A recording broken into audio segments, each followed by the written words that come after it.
Sziasztok! Hi everyone, I'm Sándor, welcome to another Hungarian lesson. Today we're going to talk about complex neutral sentences. I'm going to break this topic into two videos once again because we've got a lot to talk about. I hope you have seen my previous two videos regarding neutral sentences. If you have, then you already know that the basic Hungarian sentence structure is subject, object, verb.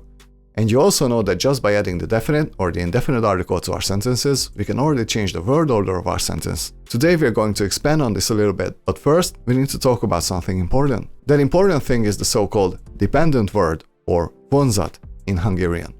Vonzat. These are the kind of words and expressions that need a verb in order to fully understand them. So even when we were talking about the absolute basic sentence structure, we were still using dependent words. They were the nouns with the object particle. If you just say a noun with the object particle attached and you don't say a verb after it, it doesn't really mean anything. An object needs a verb. As long as you don't say the verb, you don't know what you mean. The point is that dependent words need verbs. They come in all shapes and sizes. I don't want to overwhelm you with information. We'll encounter a lot of them in the future, so don't worry. But now that we've talked about dependent words, let's take a look at the basic sentence structure in a different way than before. The basic sentence structure can be looked at like this. Ki, vonzat, ige. Who, dependent word, verb. Once again, in this case, the dependent word is a noun with an object particle, like én reggelit csinálok. Én reggelit csinálok. I, breakfast, I make. So, I'm making breakfast. Breakfast is reggeli. As you can see, the object particle te is attached, so it becomes a dependent word. And now it's time to expand on this, but first we need to talk about what a complex neutral sentence is. A complex neutral sentence contains a subject, a verb without a prefix, and at least two more items. There are sentences with only one dependent word, others have more. Today we'll only talk about sentences with one dependent word in them. The two more items usually answer the questions when and where. The word order can be described as this. Ki, mikor, hol, vonzat plus ige. Who, when, where, dependent word plus verb. Our sentence doesn't always need to answer the when and where at once. Sometimes it only answers the when or the where, but it can be both, of course. Let's see a few examples. Tamás tegnap húst evett. Tamás tegnap húst evett. Thomas, yesterday, meat he ate. So, Thomas ate meat yesterday. Actually, we can change the word order to Tamás húst evett tegnap, but then it becomes an emphasized sentence with the emphasis on the meat. It was the meat that he ate. So just know that the word order is flexible once again, but in this case, changing the word order means our sentence is no longer neutral. Let's expand our sentence and answer the where as well. Tamás az iskolában tegnap húst evett.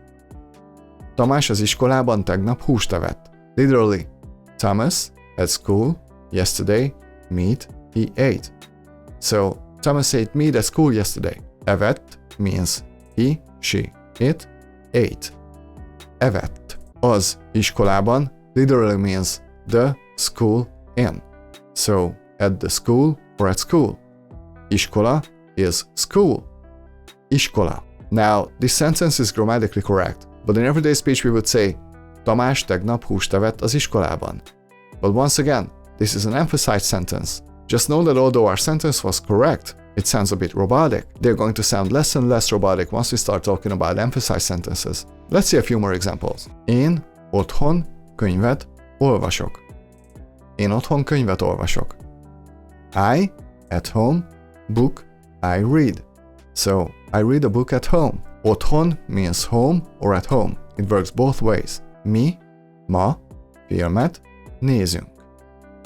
Mi ma filmet nézünk. We, today, movie, we watch. So, we watch a movie today. Te, ma, busszal jöttél. Te ma busszal jöttél. You, today, with bus, you came. You came today by bus. Busz is bus in Hungarian. Busszal literally means with bus, but of course it sounds very unnatural in English. But that's how we say it. Ők a kertben a kutyával játszanak. Ők a kertben a kutyával játszanak. They, in the garden, with the dog, they play. So, they're playing with the dog in the garden. A kertben means in the garden. A kutyával means with the dog. I know that my literal translations sound weird, but I'm doing this so that you know the absolute literal meaning. Language learning is also about learning the thought process of a certain language. I think it's very important. Ő ma kalapot hord. Ő ma kalapot hord. He, she, today, a hat, wears. So, he, she wears a hat today. The verb comes from the infinitive hordani. Hordani. Which can mean a few things, but when it comes to clothes, it means to wear. And kalap is hat. Kalap. Ti egy szigeten banánt kerestek. Ti egy szigeten banánt kerestek.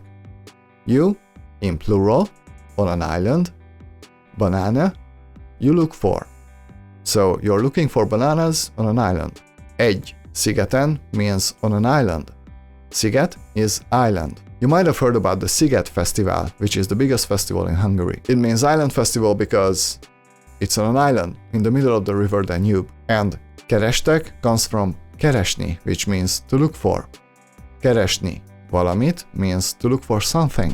Én odakint virágot szedek. Én odakint virágot szedek.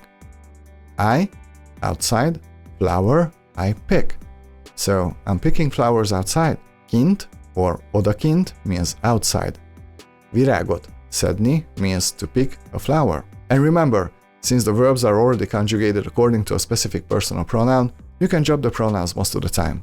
And I cannot stress this enough. Some of these sentences sound a bit robotic. They're a little tasteless because there's no emphasis in them. We will be able to emphasize them by changing the word order. So think of these as very important stepping stones, or a foundation upon which you'll be able to build a beautiful house. These sentences do work. They're completely understandable, but they can be a bit unnatural sometimes. Since I don't want to fry all of your brain cells, I'm going to end this video here. As always, if you have any questions, feel free to ask. Next time we're going to take a look at complex neutral sentences with more than one dependent word in them. If you enjoyed this video, please hit the like and subscribe, and see you all in the next lesson. Sziasztok, a viszontlátásra!